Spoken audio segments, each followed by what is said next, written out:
Bonjour à toutes, bonjour à tous. Merci d'écouter François. Les Smart Cities représentent-elles un danger? Les Smart Cities, pour rappel, c'est un projet, c'est un ensemble de projets de villes où on imagine une commune où tout est à 5 minutes du centre, tout est pratique, mais au niveau de la surveillance, y a-t-il des dangers, notamment avec des risques de super surveillance de la population? Nous sommes aujourd'hui avec Terry Fujas. Bonjour. Bonjour. Merci d'être avec nous. Vous êtes architecte depuis 40 ans. Vous êtes aussi ingénieur conseil en ce qu'on appelle le BIM, le BIM, qui est donc le Building Information Modeling. C'est une méthodologie appliquée en architecture. Globalement, ça veut dire que vous travaillez avec les outils dernier cri, on pourrait dire les outils les plus modernes en matière d'architecture. Oui, c'est tout à fait. Avant tout, je voulais aussi remercier François parce que c'est une opportunité pour Avec moi de plaisir. pouvoir m'exprimer sur un sujet qui me tient à cœur, qui me passionne. Et je sens même, je dirais, l'obligation aujourd'hui de pouvoir transmettre un petit peu ma vision par rapport à ce qui se passe avec et surtout les buildings smart et les smart cities, Les pardon. Smart Cities. Voilà. Pas de souci. Bah justement, on va pouvoir aujourd'hui faire une émission un peu spéciale avec une présentation type PowerPoint où on va pouvoir voir et vous allez nous expliquer petit à petit comment est-ce qu'on en vient aux conclusions que vous avez tirées. Vous vous dites surtout, avant qu'on commence, vous dites que derrière il y a, c'est pas les dangers qu'il peut y avoir, ça ne sont pas des dangers créés de manière aléatoire. Vous dites qu'il y a une attention à la base. Tout à fait. Et moi, je souhaite justement faire mettre l'accent aujourd'hui sur cet aspect qui est l'aspect lié à l'architecture et les totalitarismes.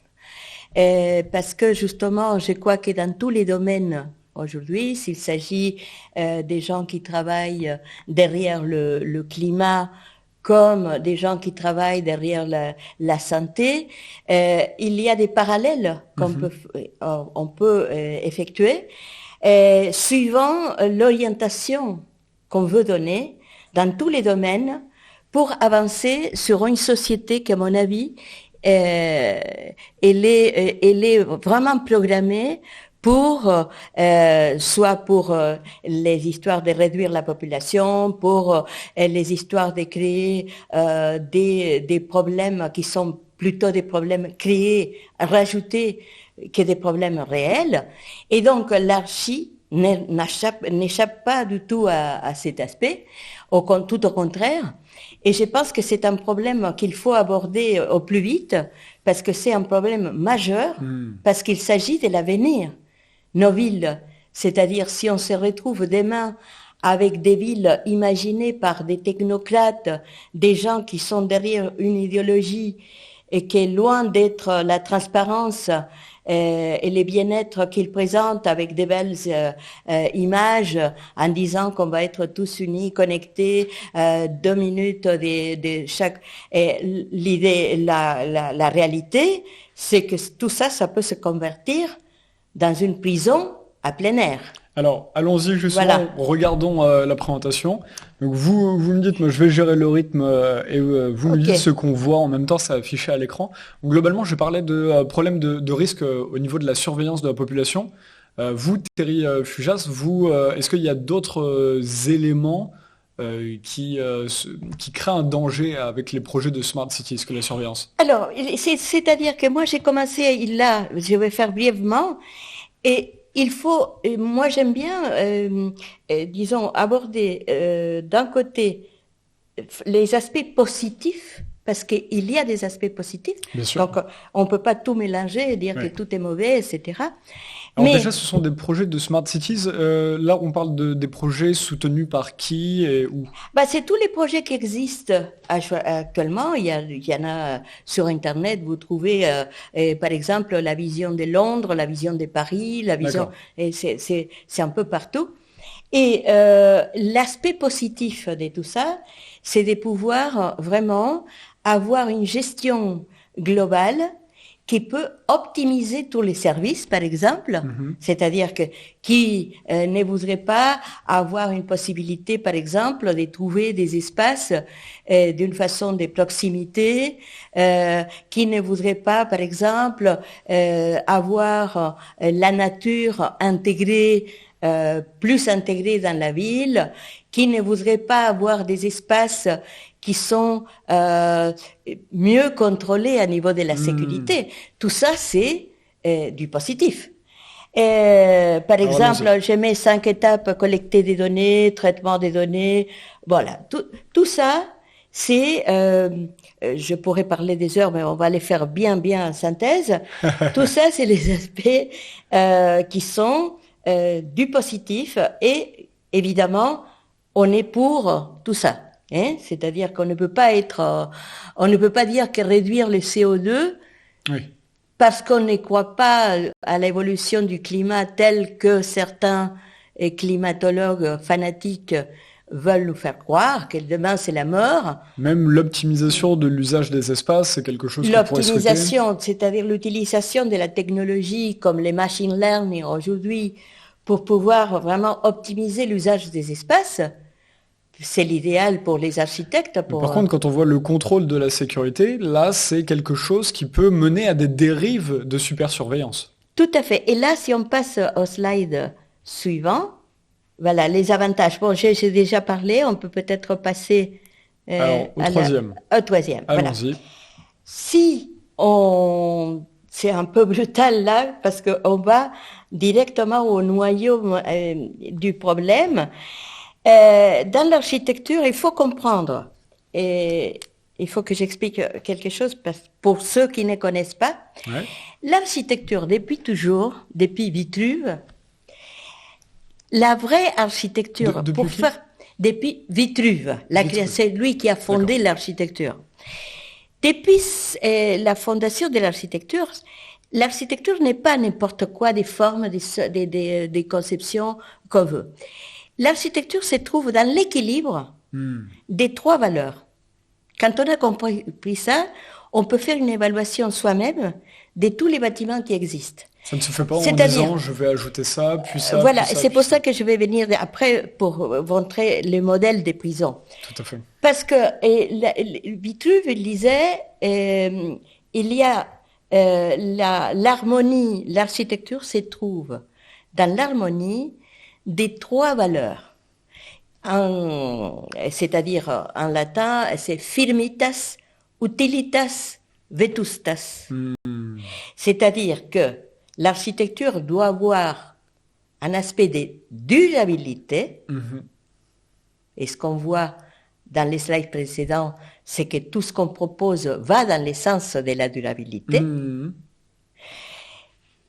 Dans l'utilité, c'est-à-dire la fonctionnalité des espaces, c'est-à-dire que les espaces ne sont pas anodins et au-delà de comment les gens s'organisent. Les gens s'organisent naturellement d'une certaine façon. Je ne vais pas les dire, imposer à quelqu'un de décider de la façon comment il va vivre. L'architecture accompagne, elle n'impose pas. Toujours, l'architecture accompagne, elle n'impose pas. Ça, c'est indispensable. Et sauf que là, il y a un risque, vous voulez dire, avec les smart cities, de dire qu'on pourrait... et là, pour arriver à la smart cities, c'est que si on voit la trilogie, la 3e, si tu me permets, la 3e, c'est firmitas et vetustas, c'est-à-dire la beauté. L'aspect esthétique, c'est essentiel aussi. On ne peut pas créer des formes pour créer des formes. Il y a des normes pour l'esthétique. On ne se sent pas bien dans n'importe quel espace parce qu'il était bien construit. Ça, c'est faux. Hein? Et il y a des normes esthétiques qui sont liées à la culture. C'est-à-dire que l'esthétique n'est pas une esthétique imposée générale, parce que je dis je vais mettre un building sous forme de coupes de champagne ou des fusées, que c'est l'esthétique désirée pour la ville. La ville, quand elle se développe naturellement, elle se développe avec certains paramètres aussi esthétiques. La beauté, ça fait partie du bien-être des gens. C'est pas la valeur rajoutée. Bien sûr. Hein. Bon, alors pour ne pas m'étaler trop long par rapport à ça, moi je commence là pour dire quels sont les dangers. Attention, avec tous les étincelles. Les dangers principaux, c'est que si on regarde un modèle qui a été adopté et critiqué pour Michel Foucault dans son livre Surveiller et punir, c'est les modèles panoptiques au départ pour les prisons. Ces modèles panoptiques adoptés pour les prisons. Alors là, c'est un modèle que Foucault a dénoncé ou a mis en place? Il a dénoncé parce que justement, il disait que conceptuellement, le rôle de la prison, c'était de pouvoir, c'était pas seulement de contrôler et punir, c'était aussi de pouvoir faire en sorte que les gens puissent avoir une rééducation, qu'ils puissent se réinsérer.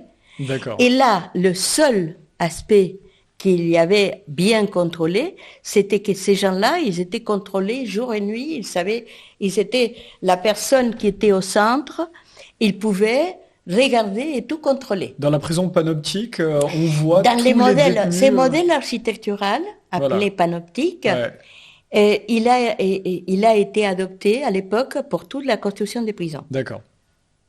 Mais, si vous regardez à droite, moi j'ai travaillé au Challenger chez Bouygues à l'international. Donc j'ai eu l'opportunité de vivre mon expérience comme employé dans le Challenger qui est la construction des Bouygues aux Yvelines. Et si vous regardez les critères, les modèles, là, c'est pour le travail. C'est pas pour les détenus. Mais les critères, ils sont les mêmes.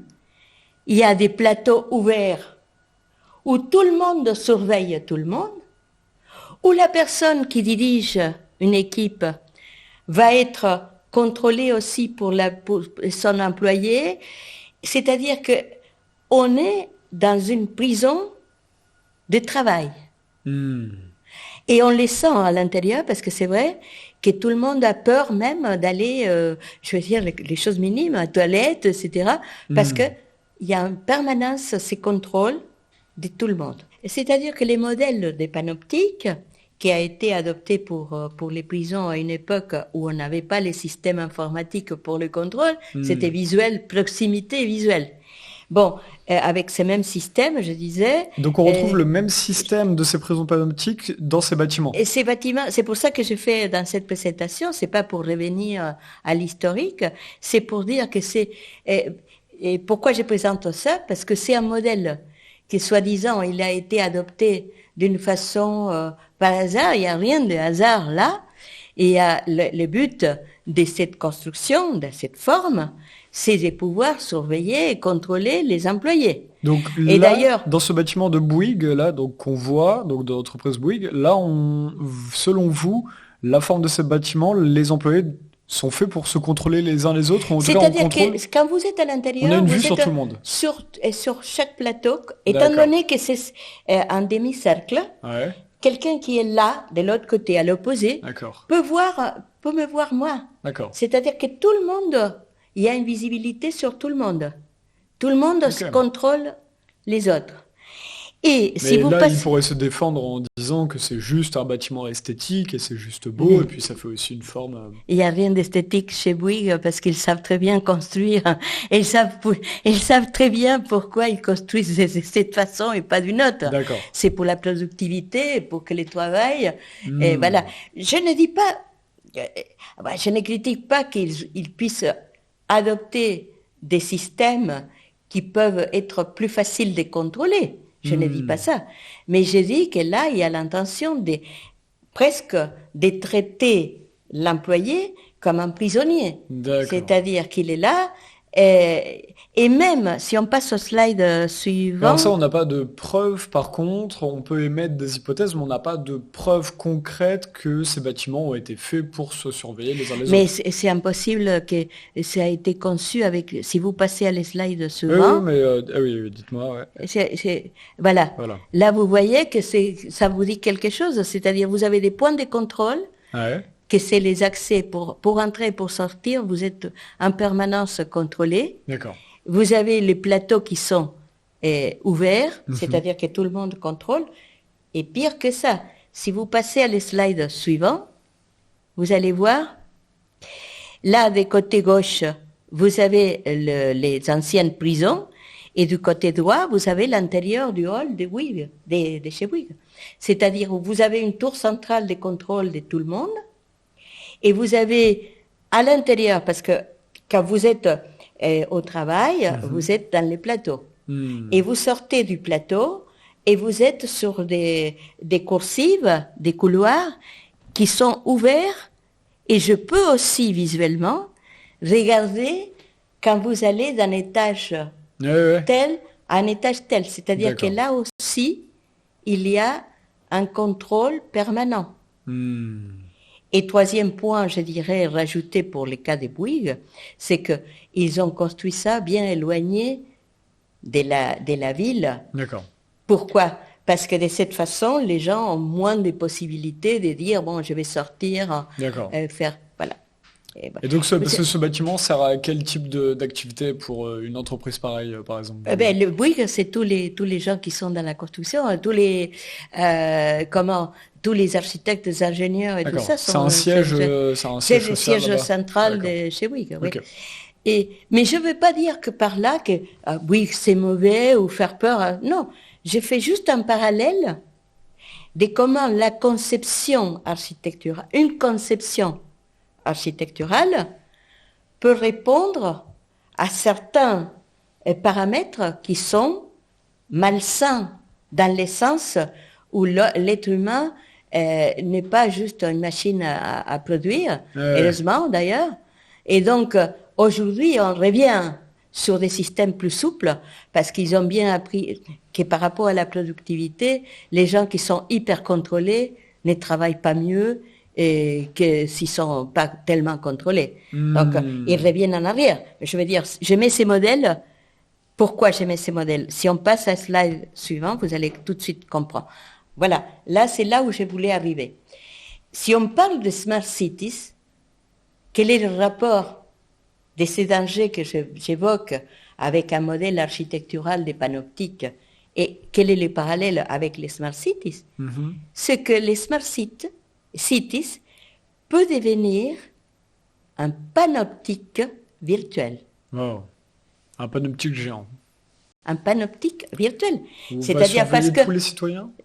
Parce que de cette façon, si on ne contrôle pas, si on ne fait pas, si on ne met pas les pieds dedans pour orienter les bateaux dans le bon sens, les risques qu'on peut avoir, c'est que la récolte des données que vous allez avoir, parce qu'il ne faut pas oublier que quand on dit « Ah oui, c'est génial parce que j'ai 15 minutes, et je vais faire venir avec un drone Amazon qui va me livrer, etc. » Vous allez avoir des sociétés privées qui sont ces sociétés privées qui vont récolter les données. Qui sont déjà présents, il y a une quantité déjà qui sont présents parce qu'ils voient l'intérêt. Pourquoi? Parce qu'ils vont pouvoir contrôler votre santé. Ils vont pouvoir vous dire un confinement un jour, tout le monde confiné, et c'est lui qui sort. Qu'est-ce qui se passe? Et vous ne pouvez rien faire parce qu'il y a déjà tous les systèmes informatiques qui préparent à ces mondes dramatiques sans aucune humanité. C'est-à-dire où l'homme, ça devient un robot, ça devient un esclave, je sais pas quoi, mais en tous les cas, c'est pas l'avenir que je souhaite, et je crois que la plupart des gens sont d'accord avec moi.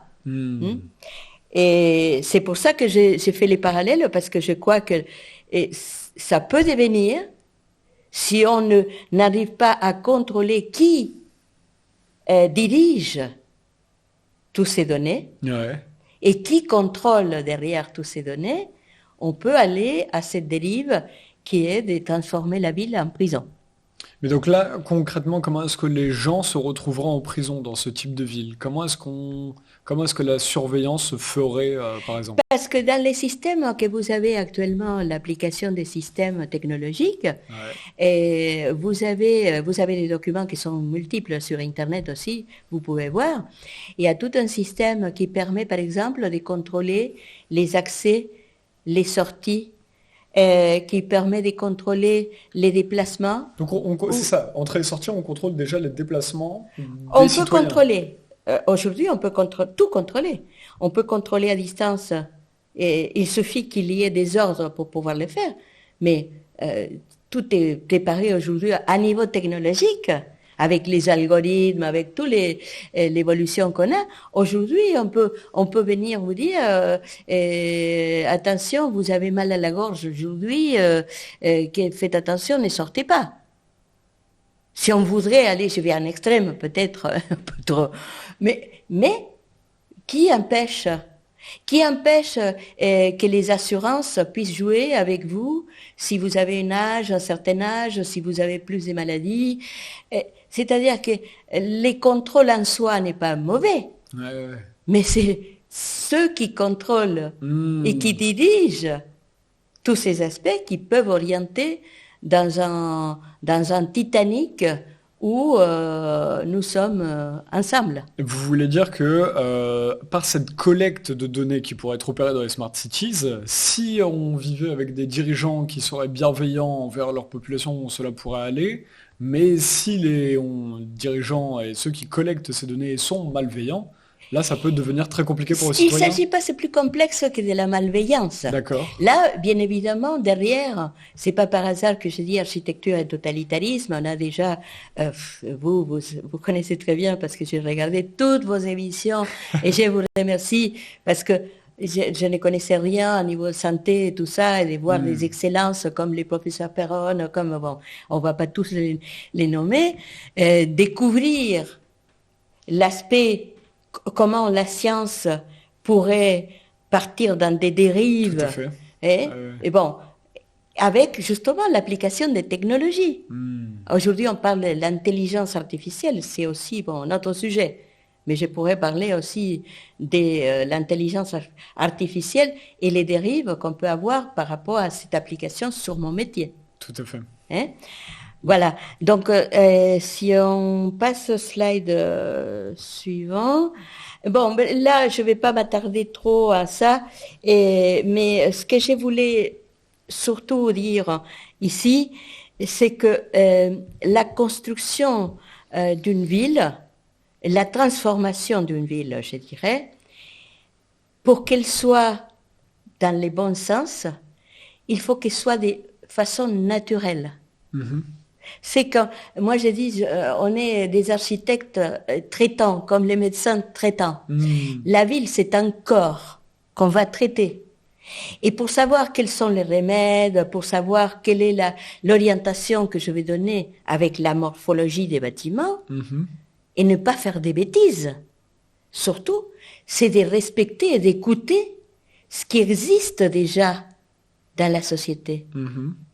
Et c'est tout le contraire de ce qu'on fait avec cette, pour moi, dérive technocratique qui veut s'imposer.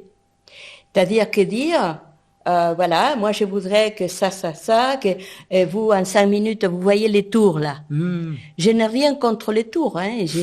Et je dis les tours, c'est une construction qu'on peut alterner d'une façon Ah, harmonieuse harmonieuse, ouais. avec des... mais moi, j'ai mis deux exemples là parce que si vous voulez, une chose, c'est de venir avec des tours, des formes différentes, comme des ovnis, pour dire, voilà, chaque architecte a fait sa tour, son rêve, et puis il a gagné beaucoup d'argent, évidemment, parce qu'une tour, c'est pas la même chose de faire un bâtiment de 3 étages que de Ouais. construire 40 sur un terrain comme ça, construire, bon, voilà, il y a l'aspect à faire aussi. Ah oui, faire une Hein? tour de 18 étages coûte Voilà, plus cher donc, que... vous voyez que tous ces Donc centres-là en fait, qui dans sont... certaines villes, on peut aussi avoir beaucoup de tours de 20 étages ou plus parce qu'il y a eu un lobbying de Et personnes qui c'est tout voulaient... à fait ce qui se passe.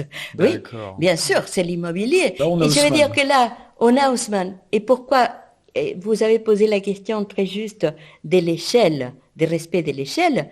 Quand Haussmann, il vient pour transformer, c'était une petite équipe, Le Haussmann, baron Haussmann, ouais. les barons Haussmann, et vient pour transformer la ville de Paris, il les fait comment? Il ne les fait pas en disant, vous allez faire ça, ça et ça et ça, j'ai décidé que. Ouais. Il a capté les problèmes graves qu'il y avait dans la ville, comme par exemple l'assainissement, pardon, et, entre autres. Il y avait des problèmes parce que toutes les ruelles, comme ça, il y avait problèmes de circulation. Donc, il a proposé, avec une couche supplémentaire, améliorer la ville. C'est-à-dire qu'il n'est pas venu pour faire table rase et dire, voilà, à partir de demain, vous allez avoir en 15 minutes la pizza et puis vos rêves sont accomplis. Là, Donc, on n'écoute plus, on n'est plus dans la même philosophie d'écouter les besoins des gens. Qu'est-ce que... ben, c'est-à-dire que j'ai mis ces slides parce que justement, Paris, ça a été la référence au monde comme une des villes les plus belles au monde. Et pourquoi? Parce que justement, il y a toujours derrière, quoique maintenant vous allez voir, ce qui est proposé, c'est l'opposé. Mais pour l'instant, Paris a préservé, mis à part tous les problèmes qu'on peut avoir aujourd'hui de gestion de la ville, et préservé un aspect qui est l'échelle, le respect de l'échelle humaine. Et quand vous vous promenez à Paris aujourd'hui, même vous avez, moi je sais pas, à chaque fois, quand je pouvais, maintenant c'est moins de temps, mais j'aimais bien me promener dans des rues pour avoir la surprise d'avoir toujours un bâtiment là où on l'attendait pas. Et tout ça, ça fait partie des émotions. Si on enlève les émotions, si on enlève l'âme de la ville, comment voulez-vous que les gens puissent vivre et contents? Et qu'on comprenne bien pour les smart cities. Ouais. Du coup, il n'y a plus cette notion d'écouter les problèmes des gens pour répondre à... Il ne peut, c'est-à-dire que ça dépend de l'orientation. On est dans un point. Moi aujourd'hui, je souhaite justement ouvrir un débat contradictoire parce que moi j'attends des réponses. J'attends même des gens qui me disent mais vous vous trompez de loin. Vous n'avez pas. Je ne cherche pas aujourd'hui à dire tout ce que j'ai énonce aujourd'hui, c'est comme ça. Mais par contre, soit on avance dans l'essence de l'idéologie et la technocratie, et ça, c'est le risque de la prison à ciel ouvert, ou alors on peut dévoyer, on peut aller en respectant l'architecture, et ce qu'on appelle, pour moi, la voie, c'est l'architecture augmentée. Ça, c'est la vraie voie. L'architecture, et je m'arrête là parce que je veux le dire 2 ou 3 fois, c'est l'objectif, c'est l'architecture augmentée. Qu'est-ce que ça veut dire, l'architecture augmentée? C'est une bonne question. L'architecture augmentée, ça veut dire que on va profiter de tout ce qui est positif à niveau de la technologie, à niveau des nouvelles techniques des constructions, à niveau des dernières technologies des machine learning, des optimisations des services, etc. Tout ça, mais au service de l'humain. C'est-à-dire quand cette architecture augmentée, ça veut dire que je vais pouvoir, par exemple, dans ce que je propose, je reviens à mon concept, mon bébé que j'ai fait, que j'accompagne depuis presque 2 ans déjà. Et ce que je veux dire, c'est on est dans un espace aujourd'hui, mais on peut avoir, par exemple, un séjour augmenté. Qu'est-ce que ça veut dire ça? Que je peux, par exemple, avoir un co-living.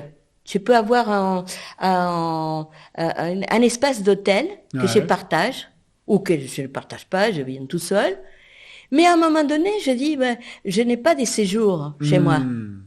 Et je trouve dans les espaces de la communauté, je dis la communauté dans l'espace commun de l'habitat, je peux trouver pour louer un espace de séjour pour faire venir 40 amis, je sais pas. Voilà. C'est-à-dire, et Ça, c'est l'architecture augmentée. C'est-à-dire que l'espace figé où il y avait la maison avec l'enfant, la fille qui s'est mariée, les petits-enfants empilés comme ça, c'était les rêves. J'ai des grands-parents côté italien les rêves, c'était ça, c'est d'avoir la famille empilée et tous ensemble. Donc, aujourd'hui, c'est fini, on ne vit pas comme ça. Heureusement, on a d'autres façons de mobilité. Bien sûr. Et bon, et l'architecture augmentée, ça veut dire que je veux avoir plus de possibilités. Donc là, on en revient aux villes vertes. J'ai pris l'exemple de Paris. Et j'ai pris S'ils veulent transformer Paris en ville verte. Et ville verte. Mais alors, qu'est-ce que ça veut dire, ville verte? Parce que je veux bien qu'on intègre la nature. Mais la nature, elle est déjà là. On n'a pas besoin de la faire monter comme si elle était...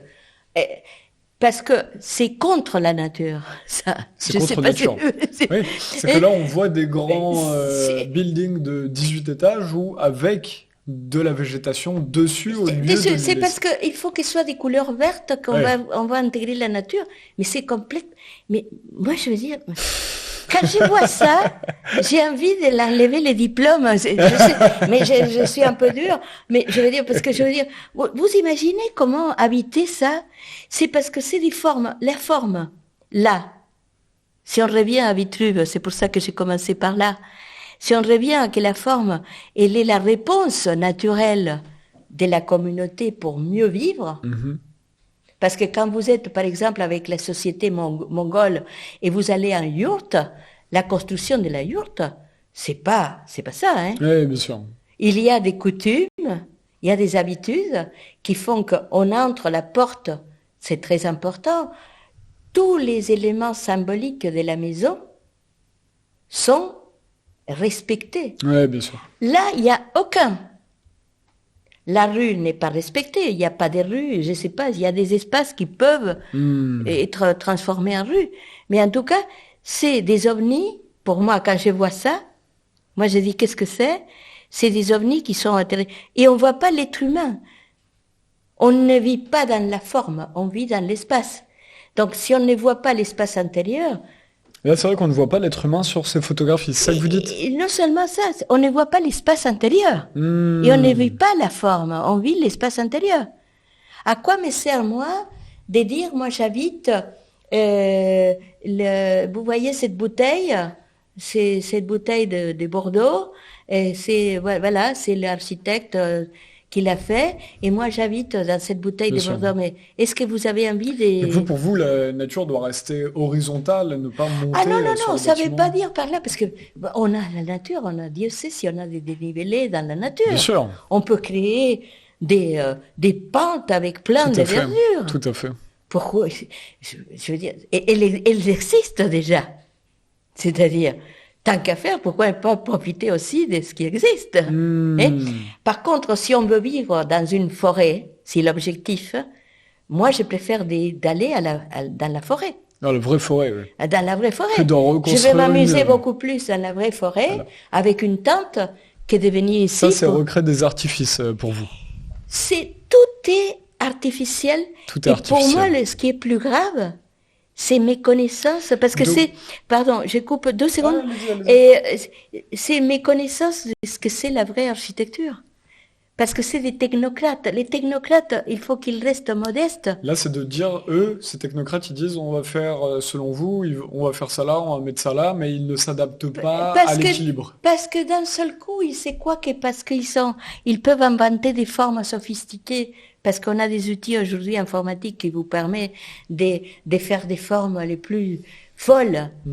Ils sont dans la mouvance, ils sont d'avant-garde. C'est faux. C'est faux, là. Qui a demandé d'habiter là? Qui? Vous connaissez une personne qui vous a dit, j'aimerais avoir des tours comme ça, et qui vous a dessiné, même un enfant. Même un enfant. Vous les demandez à un enfant. Dessine-moi, qu'est-ce que pour toi une ville? Mais bien sûr qu'il va dessiner des personnes. Il va dessiner des petits commerces, il va dessiner, je sais pas, à sa façon. Mais il va dessiner surtout les liens entre les gens. Tout à fait. Voilà. Et bon, voilà, Donc là, ça on a encore c'est la d'autres même, exemples. Ouais. c'est les exemples, ouais. Voilà, donc l'intégration de la nature utilisée d'une façon forcée, c'est ce que vous écrivez à la verticale sur des hauteurs. Donc là, on en Voilà. revient à cette volonté de voir le végétal sur les hauteurs. Et c'est contre nature. Et puis, vous savez ce qui se passe? Parce qu'à Paris, tous les murs végétalisés, que ça fait 2 ou 3 ans, et des petits murs, hein, je suis en train de parler de building, Bien sûr. des petits murs, ils sont déjà à l'abandon. Parce que Hmm, ça a besoin d'un entretien très, très particulier bien quand sûr. vous faites ça. Bon. Et là, on a un autre exemple. Là, vous nous présentez la rue verticale, c'est-à-dire des villes avec seulement des bâtiments allongés vers les hauteurs. C'est-à-dire que dans la programmation de certaines smart cities, Ouais, certaines, pas toutes, et il y a cette idée que comme, et bien évidemment, quand vous habitez dans le immeuble de 40 étages, ouais, vous avez la proximité, forcément, qui est plus directe. bien sûr. Mais est-ce que la qualité de vie à l'intérieur est là, elle est améliorée par rapport à ce que vous aviez, Hmm, par exemple, j'ai mis une rue Montmartre comme exemple. Moi, je veux pas, et ça aussi, il faut que j'insiste, parce que je veux pas être nostalgique, et surtout pas de la construction qu'on faisait avant, il faut bien rester, sûr. non, Et pas refuser du le tout, futur. pas du tout. Voilà. Il faut que l'architecte accompagne d'une façon modeste, modeste, sans croire qu'il est Dieu et qu'il peut manipuler les gens comme si c'était non, on n'est pas Dieu, on fait ce qu'on peut, comme dans tous les métiers. Par contre, si on n'accompagne pas les gens pour améliorer la qualité de vie, on ne sert à rien. Il faut jeter l'architecte et les architectes qui vont avec. Oui, parce que là, il y a même une volonté, même dans le terme de smart cities, il y a cette idée d'intelligence supérieure à la nature, quelque chose de. Bah oui. On ne se Oui. prend pas pour juste un petit être humain, Ben on veut voir quelque chose c'est en une grand, quoi. volonté, c'est une volonté politique, mais très stratégique. Hmm, Parce que les mêmes qui dirigent aujourd'hui cette petite groupe psychopathe, bon, on va pas parler là parce qu'on change des sujets et j'ai commencé à m'énerver quand on on ne va commence pas là, aller sur la malveillance. il faut pas aller Ouais, mais et ces gens-là, ils habitent dans des îles, ils ont des bien jets sûr. privés, ils ont tous les conforts, ils ont la proximité partout. Hmm. Et ce sont eux qui décident Et de c'est comment eux qui répondre vont aux besoins vouloir des que gens, vous bien sûr. soyez dans la cage. Tout à fait. Je comprends bien. Alors, il nous reste que 10 minutes, donc si Ok. on veut parler aussi de l'espace de Alors, coworking, voilà, ça c'est un peu des exemples que j'ai mis des commerces, d'accord. des rues commerçantes, Voilà, donc ça, c'est ce etc. qu'on veut, voilà, quelque chose avec de Voilà. l'oxygène. Voilà, donc on peut, voilà, Ah, ouais, excellent. c'est les espaces, les places, les espaces pour les enfants, les Bien espaces sûr. pour, voilà. Voilà, donc Et là, on en là, arrive à l'espace de coworking. voilà. Donc ça, Alors, c'est votre projet à vous. et c'est mon projet et c'est mon bébé Mais alors, si on que en j'ai. parle là, c'est pas que pour faire de la promotion, c'est que c'est vraiment, vous pensez les espaces de coworking d'une façon nouvelle culturellement, on va dire. Eh bien, c'est-à-dire qu'il y a deux aspects. Il y a un aspect qui est une expertise que j'ai d'avoir travaillé déjà depuis longtemps, Ouais. et notamment chez Dumez, avec des prototypes et des constructions pour les hôtels et en préfabrication. Donc, j'ai continué à faire, à évoluer en faisant aussi un prototype avec un constructeur bois et pour la construction hors site d'un volume qui a été présenté au Salon de Batimat comme étant de l'innovation technologique. Et là, j'ai continué à avancer avec tous les outils industriels, etc. Mais pourquoi je viens pour présenter ça? Justement, c'est pas pour faire la promotion de mon génie, c'est pour dire que là-dedans, il y a un aspect conceptuel. Hmm. C'est là que je veux venir. C'est pour s'opposer, justement, pour aller à l'encontre de tout ce qu'on peut dire, le smart dirigé, télédirigé avec les gens qui sont des robots à l'intérieur. Bien sûr. Moi, ce que souhaite avant tout, c'est de pouvoir ces concepts rendre plus agréable les travail au quotidien en harmonie avec la vie privée et les espaces des loisirs et des détentes. Ça, Mhm. c'est le but principal. Et la technologie au service de l'humain. C'est-à-dire que la technologie, s'il ne vient pas pour me rendre service, merci beaucoup, je balaye la technologie et je les laisse à des gens qui veulent faire des expériences avec l'intelligence artificielle et tout ça, mais c'est pas pour moi de l'architecture ça. Donc si on voilà, ouais, c'est ça. si on met ça, là vous voyez pourquoi j'ai dit ça. Et parce qu'il faut les montrer, parce que vous dites, ah oui, ce que vous dites, c'est joli, vous parlez, mais comment est-ce que mon produit, ce que je propose, peut faire en sorte que soit réel, ce que j'annonce. Alors, je suis partie d'un bâtiment compact à l'extérieur, compact parce que, pour plusieurs motifs, c'est parce que, en fait, c'est une conception qui peut être adaptée suivant le site d'implantation. C'est pour ça que c'est compact. Et la vie se passe à l'intérieur, c'est souhait. C'est-à-dire que là, je ne dis pas n'importe quel environnement, bien évidemment, ça, on ne peut pas les mettre n'importe où. Mais c'est en proximité des grandes villes. Mais l'idée, c'est de pouvoir améliorer les rapports entre le travail, la vie privée, les rencontres, et les événements, c'est-à-dire les ateliers, les événements, c'est-à-dire qu'il y ait une possibilité spatiale, je parle d'espace là, et qui puisse permettre une fluidité, que par exemple une personne qui arrive, je sais pas vous, mais moi quand je me déplace, justement je suis la première à vouloir consommer. Je dis consommer, mais c'est pas consommer.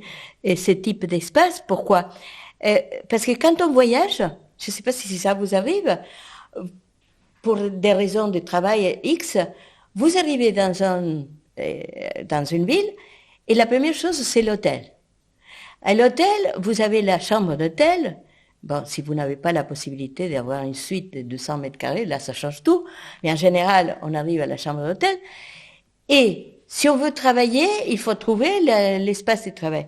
Si on veut, déjà dans les hôtels, il y a le lit, le grand lit et tout ça, mais par rapport au travail, vous avez toujours une petite tablette où vous êtes là avec votre portable en train de faire qu'il ne tombe pas des côtés.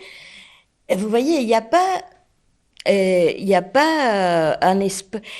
une fluidité qui permet d'alterner vie privée et tout ça. C'est la raison pour moi des bases. Hein. Et donc voilà, si vous voyez les axos à côté, il y a un rez-de-chaussée où c'est l'espace plus d'aspect public qui est ouvert à l'extérieur, l'événementiel, etc. Il y a un premier étage coworking, deuxième et troisième hôtel, et entre tout ça, il y a l'entresol. Et l'entresol, j'ai souhaité qu'il soit les noyaux des communications de l'ensemble, c'est-à-dire qu'il soit reproduire la rue à l'intérieur du bâtiment. Donc c'est un entre-deux étages. Et vous allez voir pourquoi reproduire la rue quel intérêt? C'est un escalier? Non, c'est un couloir, mais qui communique avec les autres étages. D'accord. De façon à pouvoir... Et d'un côté, le travail, mais vous allez les voir plus dans la... Mais vous voyez, ça, c'est l'entresol. L'entresol, c'est un espace qui est éclairé d'une façon zénitale, c'est-à-dire que toute la lumière entre et rayonne sur tous les étages. Et ce que j'ai cherché de plus, c'est de pouvoir communiquer visuel et physiquement entre tous les étages. C'est-à-dire que si je viens avec des amis, je travaille dans mon coworking, à un moment donné, je dis, je vais partager un moment, je vais faire... Bon, j'ai un espace de détente où je peux aussi partager un moment avec d'autres. Et au fur et à mesure que je monte, j'ai l'hôtel, et bien évidemment, là, c'est des chambres privées, hein, c'est des chambres classiques, ou moins classiques, mais en tout cas, c'est les chambres d'hôtel et qui sont déjà, qui vont venir d'une façon industrielle, parce que dans ces concepts, il y a une partie qui va être construite directement, fabriquée. C'est les chambres, par exemple, qui vont venir monter. Et il y a d'autres, par exemple, les gaines techniques et tout ça, est long à expliquer, et pas l'objet aujourd'hui, qui donne forme à tout ça. Mais essentiellement, c'est comment la technologie, parce que là, je vais au maximum faire jouer les systèmes qu'on appelle aujourd'hui les BOSS. C'est un système de programmation spécifique pour ce type d'établissement.